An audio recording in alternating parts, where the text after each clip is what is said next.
ఓం నమః శివాయ. ఓం నమో నారాయణాయ.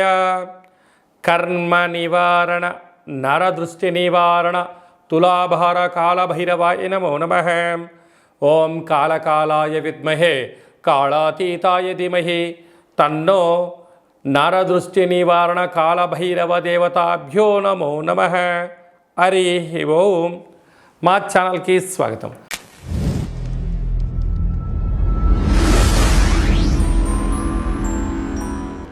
చూస్తున్న వీక్షకులకు ప్రేక్షకులకు ప్రియ కాళ భైరవ భగవద్బంధులకి స్వాగతం పలుకుతూ మమ్మల్ని ఎంతగానో ఆదరిస్తూ ఉండబడినటువంటి ప్రియ సోదర సోదరీమణులకు జ్యోతిష్య అభిమానులకు సనాతన ధర్మ సంరక్షకులకు అందరికీ కూడా ఆదివారం అమావాస్య, అందులో అరుదైనటువంటి పుష్యమీ నక్షత్రంతో కూడుకున్నటువంటి అమావాస్య, ఆషాఢ మాసంలో అమావాస్య అవ్వడం వలన చాలా అరుదుగా కొన్ని సంవత్సరాల తర్వాత వచ్చేటువంటి అమావాస్య కావడం వలన ఈ అమావాస్య రోజు మనం ఎలాంటి విధులను పాటించాలి, అతీంద్రియమైనటువంటి అమావాస్య శక్తిని మనం ఎలా పొందాలో ఈ వీడియోలో సవివరంగా సంపూర్ణంగా తెలుసుకుందాం.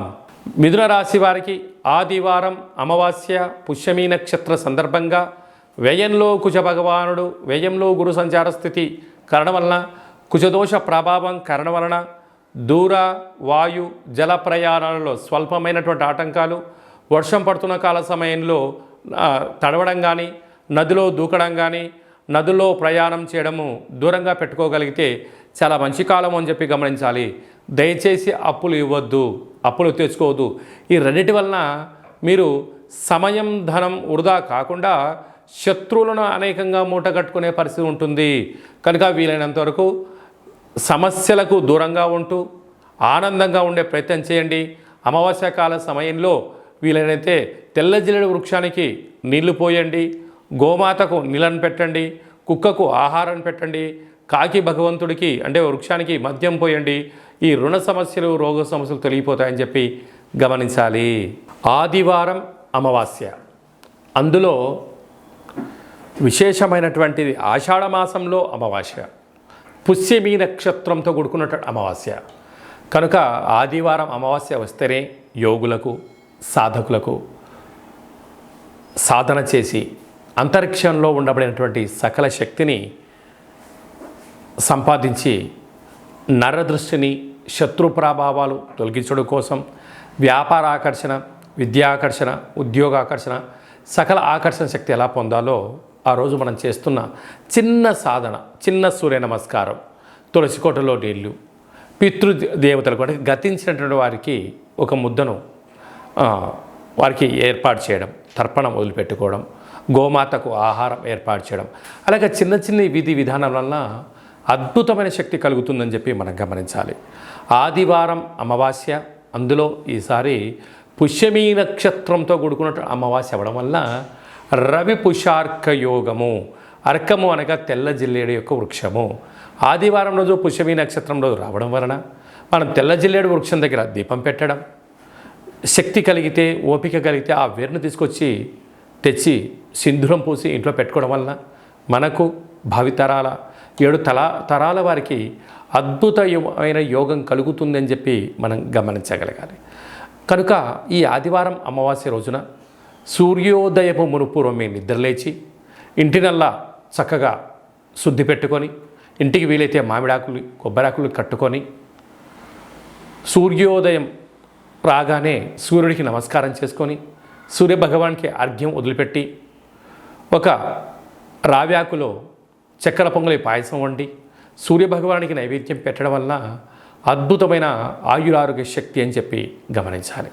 అలాగనే ఇంటికి, వాహనాలకు, ఫ్యాక్టరీలకు, కర్మాగారాలకు ఒక ఎర్రటి గుమ్మడికాయను దిష్టి తీసి పగలగొట్టడం, బూడిది గుమ్మడికాయను పూజించి కట్టుకోవడం, ఇంట్లో లేక ఫ్యాక్టరీలో 8 వైపులా నిమ్మకాయల్ని కట్ చేసి పసుపు కుంకుమ అద్ది పెట్టడం, ఇంటి మధ్యలో ఒక చారెడు ఉప్పును పోసి గాజు గ్లాసులో పెట్టి అందులో నీళ్లు పోసి ఆ ఉప్పు కరిగిన తర్వాత ఈ నీటిని ఇంట్లో ప్రోక్షణ చేసి బయట చల్లడం వలన నరదృష్టి, శత్రు ప్రభావాలు తొలగిపోతాయని చెప్పి గమనించాలి. ఇంకా కాకపోతే ఒక్కొక్కరి యొక్క పేరు పైన ఒక్కొక్కరి యొక్క జాతకరీత్యా ఏమేం చేసుకోవాలో మనం విరివిరిగా తెలుసుకుందాం. ఇంకను మనము విజయం సాధించగలగాలి అన్నట్లయితే ఈ యొక్క పాత్ర కంచు పాత్ర. రాసులు 12 ఎలా ఉంటాయో 12 రాసులను ఇందులో అచ్చు వేయడం జరుగుతుంటుంది. ఈ పాత్రను మనం గృహంలో ఉంచుకొని ప్రతిరోజు ఉదయం పూజ చేసిన తదనంతరము, సాయం సంధ్యాకాల సమయంలో దీపం వెలిగించిన తదనంతరము ఈ యొక్క సాఫ్ట్గా ఉండబడిన కర్రను ఇటువైపు పట్టుకొని ఇలాగ చిన్నగా శబ్దం చేసినట్లయితే ఓంకార శబ్దం రావడం జరుగుతుంది. ఈ యొక్క పాత్ర స్వర్ణాకర్షణ కాళభైరవ అక్షయ పాత్ర అంటారు.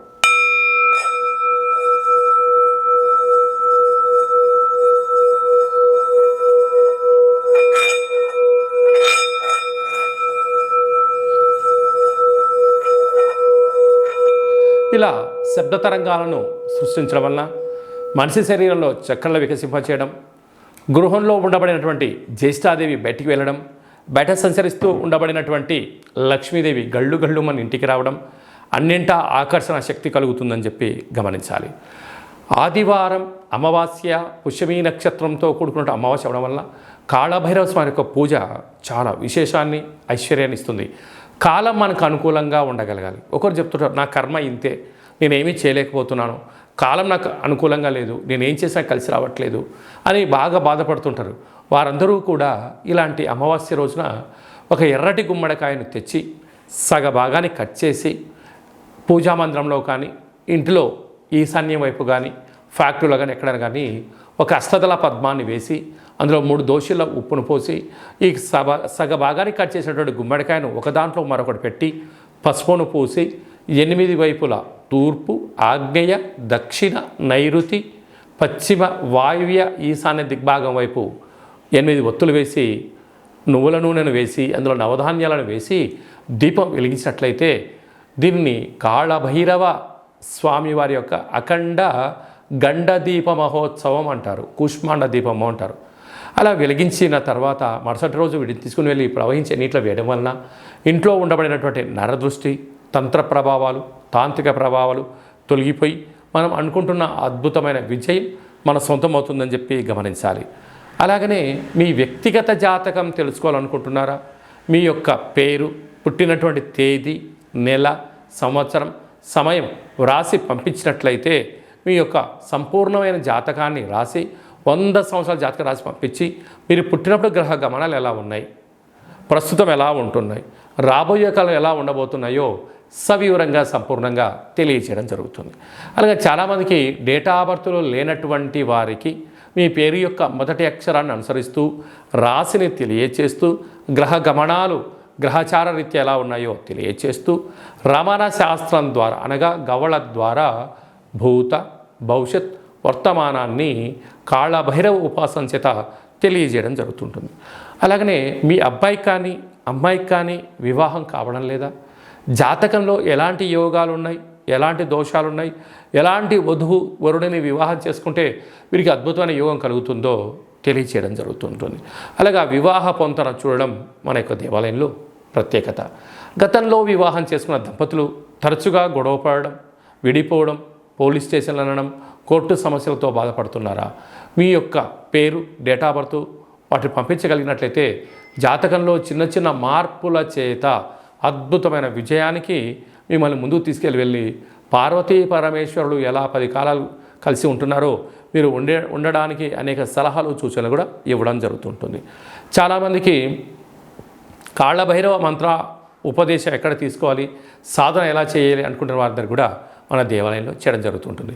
మీ అబ్బాయి కానీ అమ్మాయికి కానీ చిన్నపిల్లలు పుట్టినట్లయితే వాళ్ళు పుట్టినటువంటి రోజు, తిథి, వారము, నక్షత్రం సందర్భంగా ఎలాంటి పేర్లు పెట్టుకోవాలో కూడా తెలియజేయడం జరుగుతుంది. కనుక ఈ ఆదివారం అమావాస్య రోజున కాళభైరవ స్వామికి స్మరణ, ధ్యానము, జపము, తర్పణము, దానము, కుక్కకు ఆహారం వండి పెట్టడం, పక్షిరాజా వారికి అనగా కాకికి ఆహారాన్ని పెట్టడం, మద్యాన్ని పొయ్యడం వలన సకల మృత్యు అపమృత్యు దోషాలు తొలగిపోతాయని చెప్పి గమనించాలి. కనుక మీ వ్యక్తిగత జాతకం కొరకైనా కాళభైరవ హోమం గురించి అయినా ఈ కేంద్రమును సంప్రదించి అపాయింట్మెంట్ తీసుకొని సంప్రదించగలరు. అందరికీ సర్వత్రా శుభం, జయం, లాభం జరగాలని కోరుకుంటూ ఆశీర్వచనం. ఓం కాళకాలాయ విద్మహే కాళాతీతాయ ధీమహి తన్నో శ్రీ నరదృష్టి నివారణ కర్మ నివారణ కాళభైరవ దేవతాభ్యో నమో నమః. సర్వే జనా సుఖినో భవంతు, లోకా సమస్తా సుఖినో భవంతు. సర్వం కాళభైరవ దేవతార్పణమస్తు. హరి ఓం. ఈ వీడియో మీకు నచ్చినట్టయితే లైక్ చేయండి, షేర్ చేయండి, మా ఛానల్ని సబ్స్క్రైబ్ చేసుకోండి. మేము చేస్తున్న ఆధ్యాత్మిక వీడియోలు అందరికన్నా ముందు మీరు చూడాలి అన్నట్లయితే గంట సింబల్ ప్రెస్ చేయని ఆల్ బటన్ కూడా తెలియచేయండి. ఈ భక్తి సమాచారాన్ని భగవద్బంధులకు, మిత్రులకు, హిందూ ధర్మ సంరక్షకులకి, మీరు ఎవరి క్షేమాన్ని కోరుకుంటున్నారో, మీ క్షేమాన్ని ఎవరైతే కోరుకుంటున్నారో వారికి అందజేసి భగవంతుడి యొక్క ఆశీస్సులు పొందగలరు.